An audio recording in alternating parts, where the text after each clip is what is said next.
Om Shri Sai Ram. I hope I'm audible. Priyamvada, could you please tell me if I'm audible?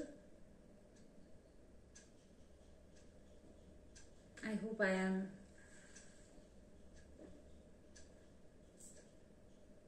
Yes, ma'am, you are audible. Thank you very much. Ramaya Ramabhadraya Ramachandraya Vedhase Raghunathaya Nathaya Sitaya Pataye Namah. Offering my loving, grateful pranams at the lotus feet of Sai Rama.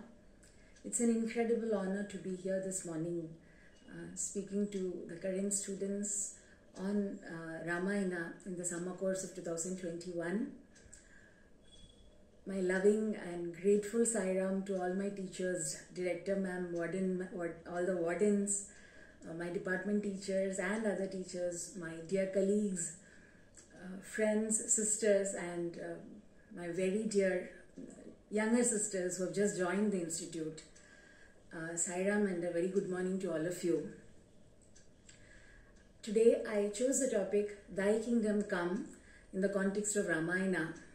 The phrase Thy Kingdom Come is from the Lord's Prayer in the New Testament, where Christ gives this prayer to the disciples to pray to the Lord, and the prayer goes as we chant it as a part of a night prayer in hostel.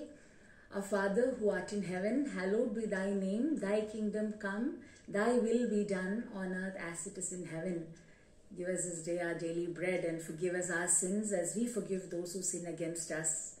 Lead us not into temptations, but deliver us from evil. For thine is the glory, power and the glory forever and ever. Amen. So this is a prayer that we recite as part of night prayer at Anandpur. And this Thy Kingdom Come is a phrase that came to my mind when I had to choose a specific topic. And today I'm aware that I'm addressing the future citizens of the country, women who are being shaped in Bharatiya Sanskriti, who can make immense change in the ambience of the nation. And therefore I'm not going to analyze Ramayana from like a character analysis or plot study, but I'm going to try and approach Ramayana from a public life perspective. Rama and leadership, Rama and public administration, Rama the king, Rama the philosopher. These are some aspects that I want to touch upon in today's session. And the two texts that I have used in collating my ideas are Bhagwan's Ramakatha Rasavahini as well as the Vatmiki Ramayanam. It is my good fortune that I am able to do this Mananam now. In Kerala, the Ashada equivalent is called Karkidaka month. It is a time that the monsoons hit my home state Kerala, and there is not much outdoor activity that happens during the month because of the monsoons. Previously, when the state was dependent on agriculture, it was a period we would all be confined to our homes, unable to venture out. And then you had to engage yourself in some or other spiritual activity. And pursuing and studying Ramayana in great detail is one of the things that we would do. So this time what happened was a bunch of us alumni from the institute who are currently in Kerala, either as permanent residents or temporarily on some deputation, all of us came together as Sai Sorority. This is an exclusively women platform. We came together and spent the entire month of Karkidaka actually reading, doing the Parayanam of Ramakatha Rasavahini online. And then on Thursdays we would have invited speakers, old students who came and spoke to us, covering various aspects of Ramayana. So this opportunity to speak on Ramayana, think and meditate on Ramayana during the summer course is like a fruit to that sadhana that Bhagwan is blessing me with. So the opening, the Balakanda, the opening portion of Ramayana begins with an interesting conversation. Divine sage Narada arrives at the hermitage of sage Valmiki. and in order to enlighten him and keep him informed of his duty. Now Valmiki is a poet, he is a Adi Kavi, and Narada has come to remind him of his poetic duty. As an author, what are your duties, right? And they have a conversation, a beautiful conversation, during which Valmiki asks, in this, as a part of the dialogue between these two sages, Valmiki solicits Narada about who is the most virtuous person on earth. And Narada goes on to say there is nobody you can find among devas. You know, among devatas we can't find such a perfect person. But there's this one human you can find, and he is born in the Ikshvaku clan, and that is Rama. So Narada eulogizes Rama, gives an outline of Ramayana, truly highlighting those aspects that are, you know, keynotes in this epic, like virtuosity, generosity, morality, chastity, and like. The question is, konasvin sampradam loke gunavan kasya viryavan. You have veeras, courageous, brave men, and you have good people. But is there a combination? Bhagavan often talks about this rare combination of nobility and ability. Nobility coupled with ability. That is what Bhagavan wants all of us as students to have. So is there somebody like that is the question. Dharmajnascha, kritajnascha, satyavakyo, dridhavrata. Somebody who is aware of dharma, somebody who has gratitude, kritajnascha, satyavakyo, one who is adherent of satyavak, true word, as well as dridhavrata, one who has taken a decision and abides by it. Is there somebody like that is the question. And then Narada goes on to give the seed of Ramayana to Valmiki. What is the underlying thread of Ramayana? Is it possible to find a cornerstone of this entire text? Before that, I want to just point out one thing. We tend to speak of Ramayana as an epic. You know, we try to translate Ramayana and Mahabharata are itihasas. Yesterday you had a beautiful lecture on Mahabharata, and it is, I would say, wrong to translate itihasa as epic, because epic is a Western thought. You have Oedipus or Iliad or Homer's work. Greek epics are there. We tend to think that Ramayana is about this one extraordinary hero and his progress and his life story.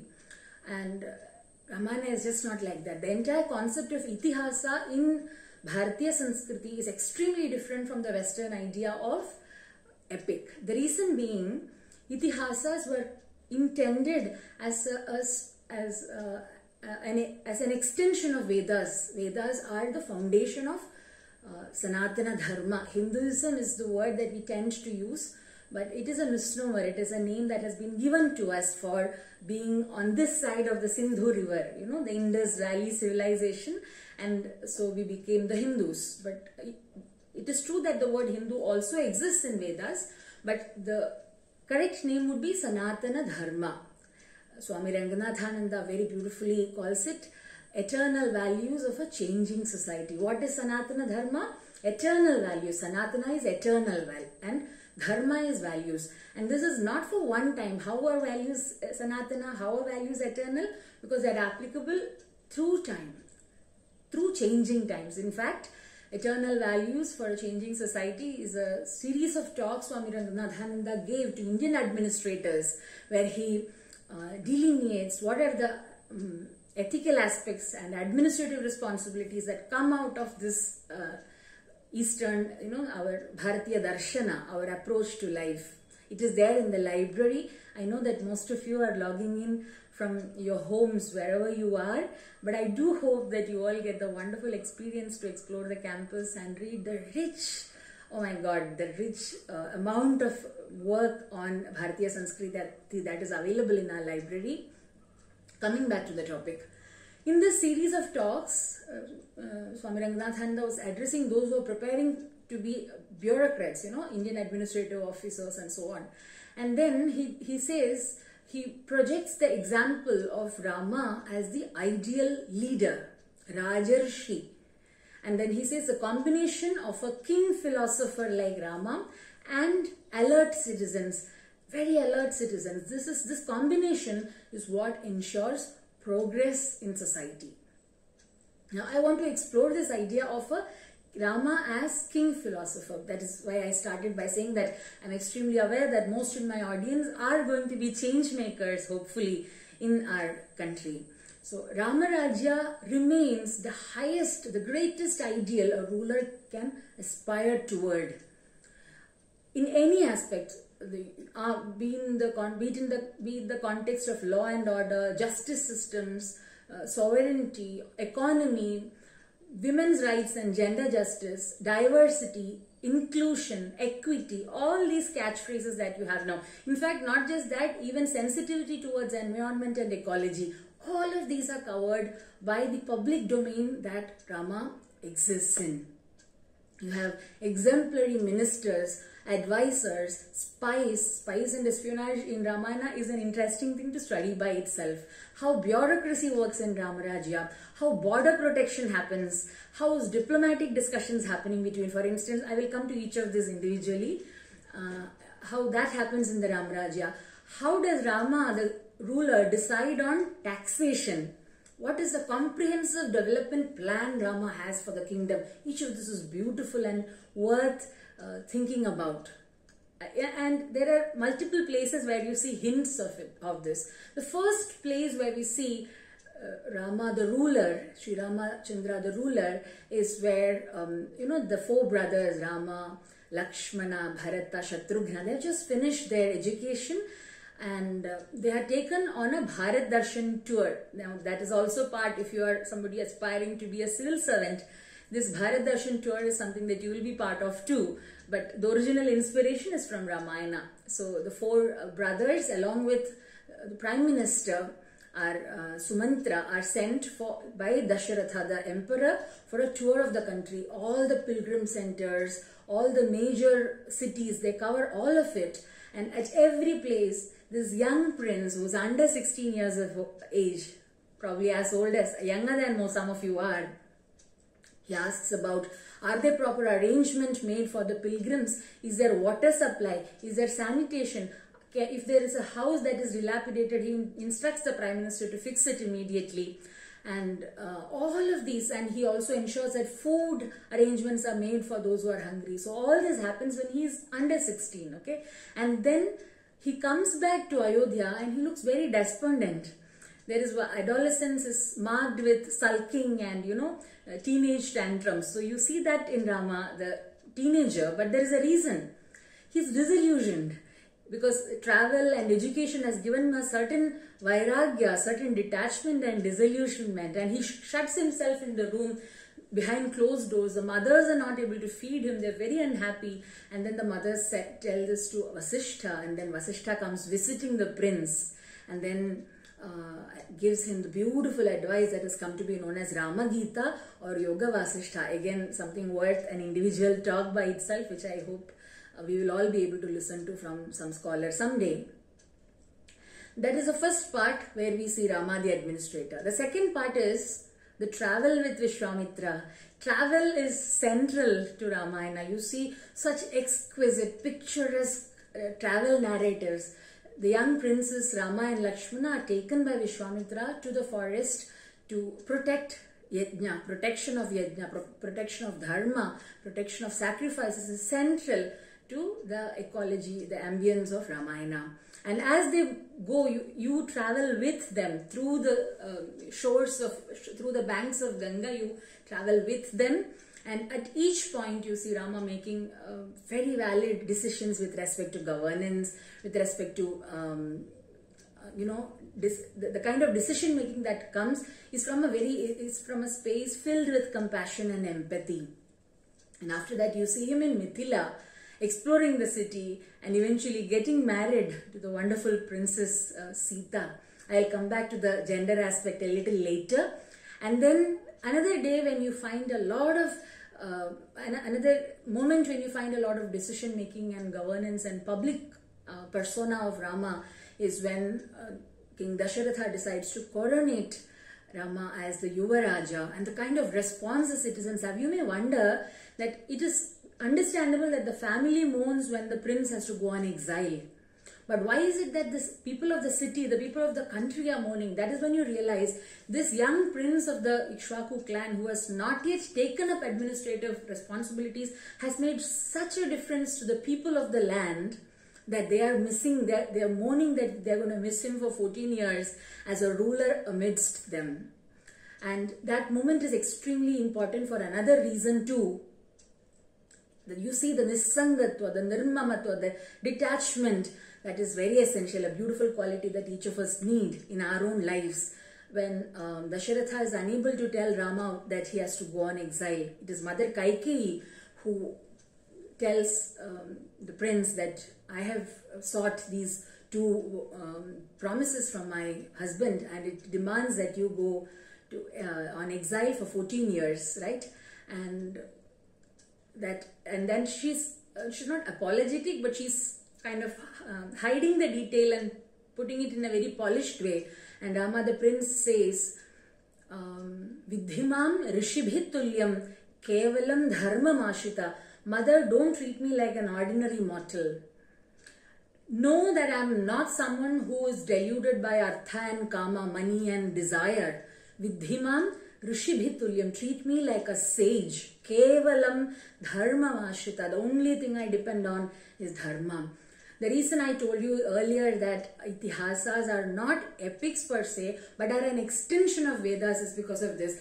Vedas, the basis of Vedas is dharma, and if you took dharma, put it in freezer and it got a shape, that would be Rama. That is why they say Ramo Vigrahavan Dharma. You make an idol out of Rama, dharma, that you get Rama. You pour water in your ice tray, put it in the freezer, you get ice cubes. Right? So the solidified dharma is Rama. That ability to say, the evening before, the eve of the day, the eve of exile, Rama is going to be coronated. The next morning he wakes up and realizes he has to walk towards the forest, and he has made up his mind to do so. At Ebli Tulya Ninda Stutirmauni, the same idea comes in the 12th chapter of Bhagavad Gita too. So that is another quality of the administrator, the ability to be in office with complete detachment and the ability to drop it all and walk away from it with zero regrets, with zero pain. This is an idea that Gandhiji adopts later when he talks about trusteeship in administration and bureaucracy. We see corrupt officials all around us, people who use their positions and chairs for their own personal benefits, and contrast that to this. And another moment in Ramayana where you see this is when he goes on exile. The first major moment of diplomacy is when Rama meets Guha. Guha is the king of Nishadas. So here is the crown prince of Ayodhya who is on exile meeting the king of the Nishadas. And it is, you have to please, I beseech you to go read the portion in Ramakatharasavayini, the kind of very dignified interaction when each of them are discussing their countries. And it is Nishada Rajya that shares borders with Ayodhya, and after that is the Ganges. So the kind of diplomatic discussions Rama has with this Nishada king is interesting. And even later on during the exile, you see him moving to the various hermitages of Bharadwaja, then of Vatmiki, and each of these hermitages, the way Rama asks for the well-being, is there any problem that any of the inmates have, is there anything that I could do for you? This is actually reflective of the portion where Sumitra interacts with Lakshmana before exile. You know, she gives a certain parting message to Lakshmana, Ayodhyam Atavim Vidhi Mam Vidhi Janaka, Ramam Dasharatham Vidhi Mam Vidhi Janakatmajam Ayodhyam Atavim Vidhi is what she tells Rama. Think of Rama as Dasharatha, think of Sita as me, that is the mother Sumitra, and think of forest as Ayodhya, as princes, as royal family, as monarchs, as family, as members of the family of the monarch. It is your responsibility to treat the forest like it were your kingdom.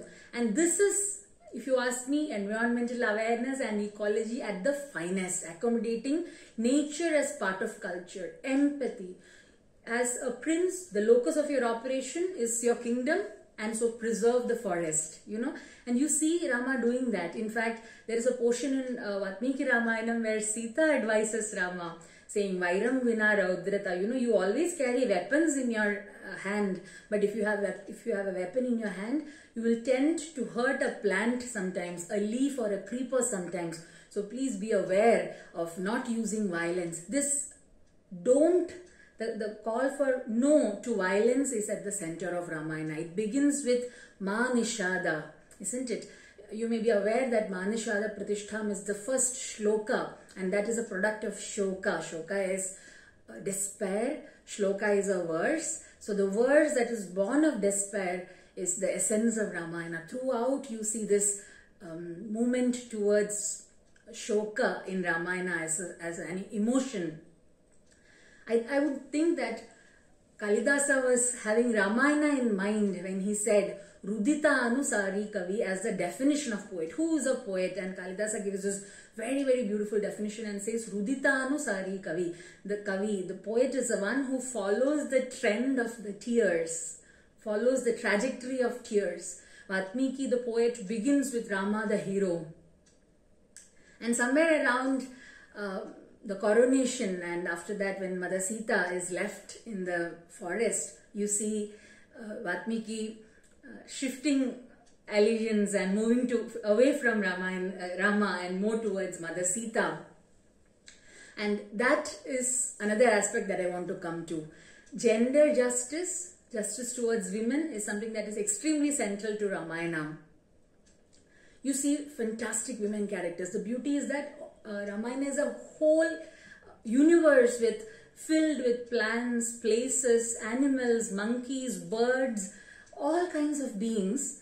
And you have demons and gods coexisting, wise sages, and even in that ecosystem, even in that ambience, even the voice of a washerman, even the voice of what you would probably think as, you know, the proletarian, the downtrodden, is also heard equally loud. So we are living in a time when democracy is the most valued form of governance, and you would see that kind of a democratic value to voice that is loud and clear, that echoes from Ramayana. In the context of women's rights and gender justice, which, as Priyamada kindly introduced me, has been the pursuit of my research for almost a decade, I just want to point out this one part. I think it is in the 100th Sargam, when Bharata comes to Bharadwaja Maharshi's hermitage to meet Rama during exile. That is where he takes the Sri Rama Padukas and goes away. At that moment, there's this beautiful conversation as soon as Bharata and Rama meets each other. The first question that the Lord asks, I'm sorry. The first question that the Lord asks Bharata is, are you giving necessary protection and safety for women? Are you ensuring that there is an ambience in Ayodhya where women can happily and freely thrive? That is the first question that Rama asks. And then he asks after his mothers. You see Rama treating the three mothers with equal respect and dignity. And you would also see that it is quite normal for Mother Kausalya to speak with a lot of joy and affection about Rama. But you also see Mother Kaikeyi say the same thing. When Manthara tries to change the mind of Mother Kaikeyi and make her go against Rama, Kaikeyi refuses. He says he's a gem among human beings. Among my sons, he's the one who loves me the most. I can do no such thing. That is when Manthara decides to change her tactics and say, you know, you will be ousted from here. You will lose power, because Kausalya will be the queen mother and all that. So you see, even Mother Kaikeyi is speaking extremely highly of Rama the prince. There are three wonderful women characters, and it would be impossible to speak of Ramayana without mentioning them. That is Shabari, Ahalya and Tara. Every reading of Ramayana that I have had in portion or in entirety, I have had to pause and contemplate on these three characters. Tara, the monkey queen, is a symbol. This symbology of Ramayana is another thing that I want to say. In the first chapter of Ramakatha Rasavahini, it's I think called Rama the Prince and the Principal. Extremely dense, And Bhagavan has very, very beautifully brought out how to approach Ramayana. Before we approach a text, we must understand how exactly do we understand the essence of it in the right way. The example Bhagavan gives in that chapter is of sugarcane. Every portion of sugarcane is equally sweet. Some may be crooked, some may be hard, some may be soft, some may be juicy, but all of it is equally sweet and nectarine. And Swami says, how do we have sugarcane? We discard the external hard parts, hard covering, and you also discard the fibrous part. You only take the sweetness out of it. Swami says the same thing. These days we have people who analyze Ramayana from our times, our contemporary values, and try to dissect it and find fault. But we cannot lift a text from its time, put it in our times, and then do the analysis. What we need to do is to understand how things worked in that time and then approach the text that way. So the character of Mother Tara, along even with the characters of Sita and Mandodari, the heroines of the hero and the anti-hero, Mandodari, the queen of Ravana, Sita, the queen of Rama, each of these characters are symbols by themselves. They are not just people, but they are also symbols. Earlier I told you how the epic Ramayana has its Vedic roots, how Rama is the embodiment of Dharma itself.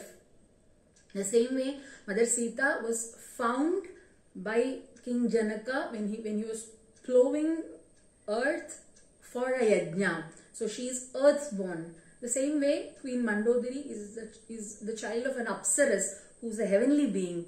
So you have the daughters of earth and sky as the consorts of Rama and Ravana. Similarly, Mother Tara is said to be born of the milky ocean when it was churned. And she is wife to Bali and Sugriva. Bali, who is the son of Indra, therefore associated with rain. Sugriva, who is the son of the sun god, Surya Devata, and therefore both the elements of rain, the summer and the monsoons, the two seasons, and therefore Mother Tara is thought of as earth itself. One of the most brilliant Vedanta discussions in Ramayana, that's something that you can probably compare only to Bhagavad Gita, is the portion where Rama speaks to the newly widowed Mother Tara. She has just lost Vali, her then husband, and it's as critical a moment as Arjuna, laying his arms down on the chariot and saying, I cannot be, I cannot exist, I don't want to do that, I have an existential crisis, to be or not to be. So a similar moment when Mother Tara undergoes a crisis of personal loss, Rama gives her the highest Vedanta, perhaps except Yoga Vasishtha and Lakshmanopadesha. Karopadesha is definitely one of the most dense Vedanta that you can find in Ramayana. And in that, the example of Mother Tara, you also see her as an excellent administrator. She gives advice of immense value to both her husbands and later on to son Angada. So that is Mother Tara. Then you have, I was mentioning the context of diversity, inclusion, equity. These are terms that you find in management. Every organization aspires to have these and works hard to incorporate these. You see Rama, the leader, who takes the opinion of the leaders of the monkeys, Nala, Nila, Angada, Sugriva, Hanuman. There's a beautiful moment when Vibhishana crosses from Lanka to come and seek refuge with Lord Rama. And then Lord Rama asks all of them, what do you think we should do? And all of them say that he is a Rakshasa, we should kill him, thrash him, hurt him.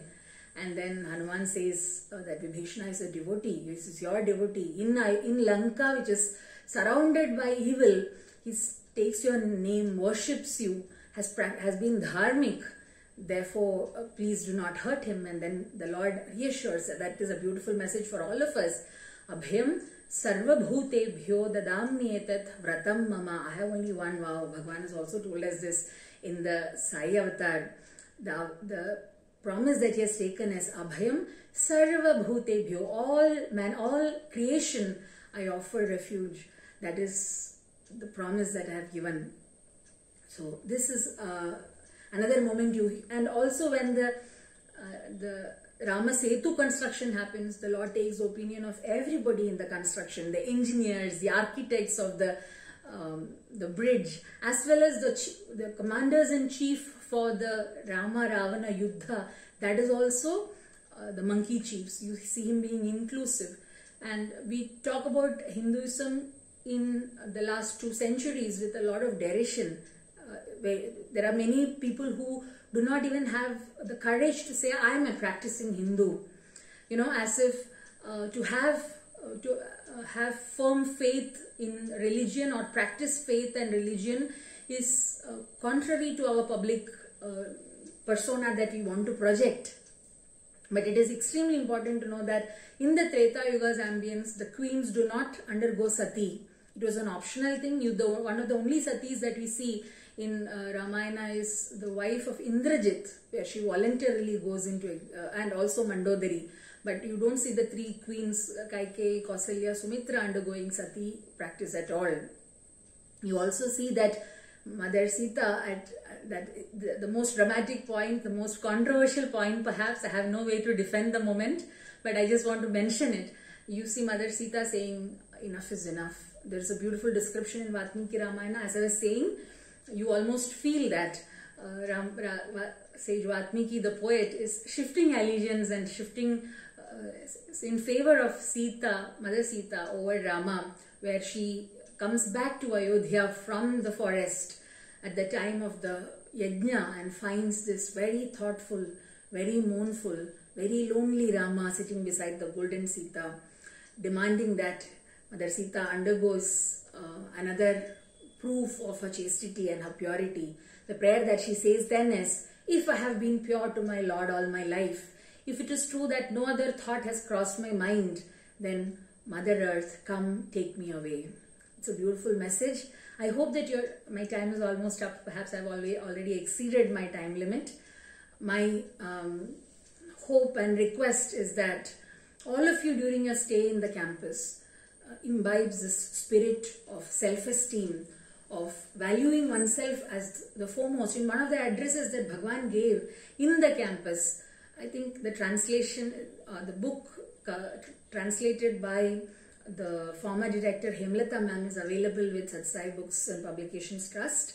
In that discourse, there's this portion where Bhagwan says, you know, value everybody else's welfare, value dharma, serve everybody over everything else. Paropakara artham idam shariram, Swami says, this body has been given to you in order to serve others.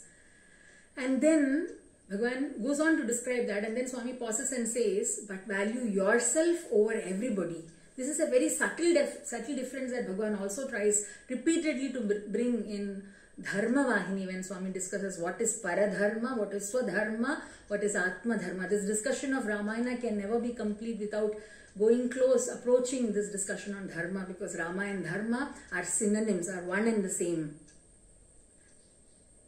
So Swami talks about the various dharma that we have to do based on the roles. And then Swami says these are things that keep changing. One person's dharma when they are a brahmachari is different from the person's dharma when they are a grihastha, is different from their dharma if the person becomes a sannyasi.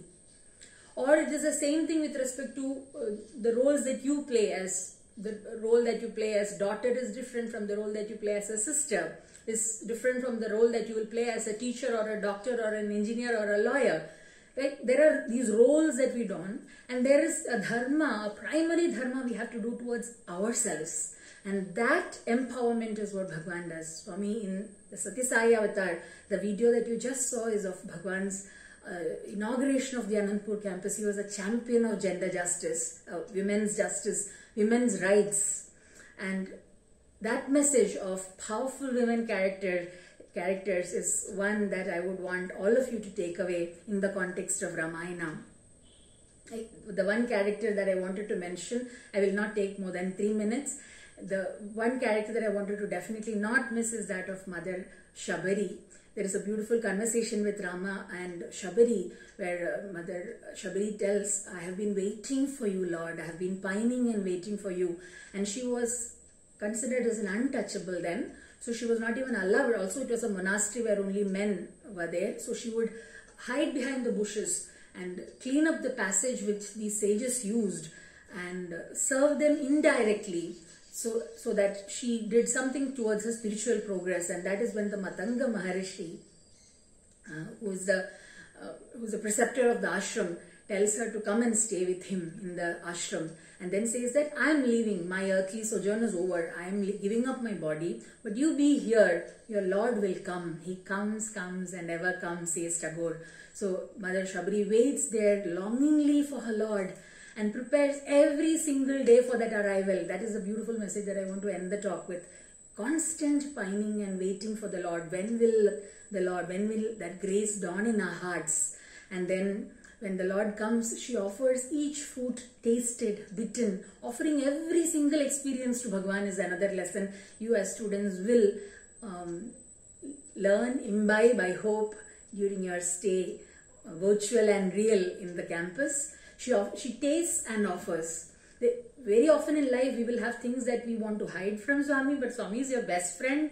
There is nothing at all you can hide. Every single thought that crosses your mind from the deepest recesses of your heart, Swami has already known it. So always keep that in mind. Build this strong friendship with Swami where you can fight with him, complain to him, take inspiration. Know that he is always having your back, come what may. Right? And that is a beautiful message of Mother Shabari. And she also mentions, I am an untouchable. But what untouchability for the Lord? He embraces her.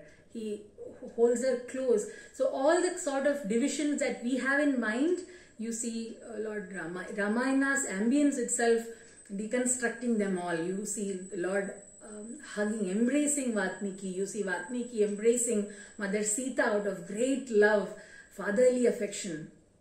So the last thought that I want to end with is my favorite line. Ramakatha Rasavahini especially has a deep connection and implication for me in my personal life. This was when I was a student in MA English, final year.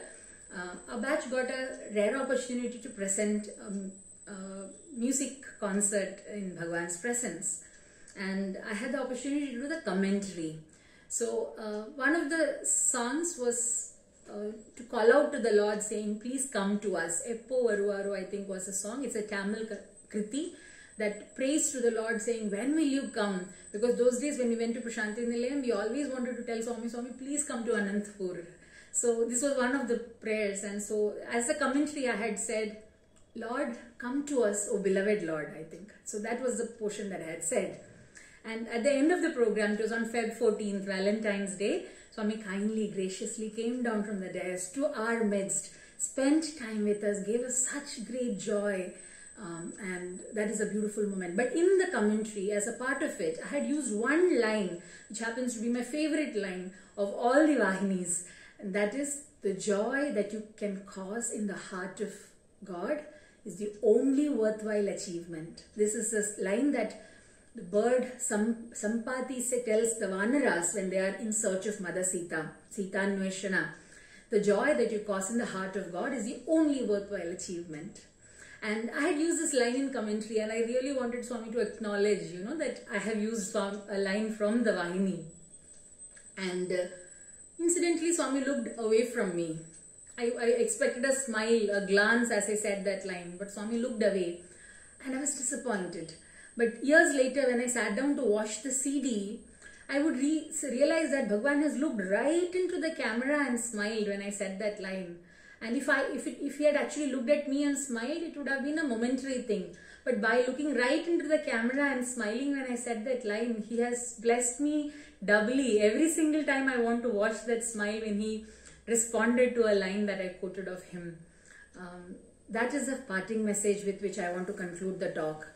The joy that you cause in the heart of God is the only worthwhile achievements. As aspirants, when you are a student at the Sri Satya Sai Institute of Higher Learning, you are not here only for secular learning. You are a spiritual aspirant, a sadhaka, and all your actions, be it your self-reliance, be it your educational, academic activities, be it seva activities, everything that you do, it becomes an offering, it becomes an effort to please the Lord. Because all that you want is that joy that you can cause in the heart of the Lord.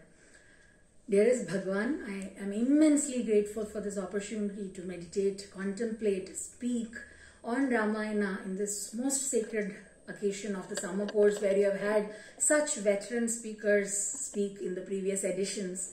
I'm really humbled and honored by this chance. I really hope that I have managed to bring a smile and a moment of joy in your heart, and that would be my greatest achievement. Thank you. Sai Ram.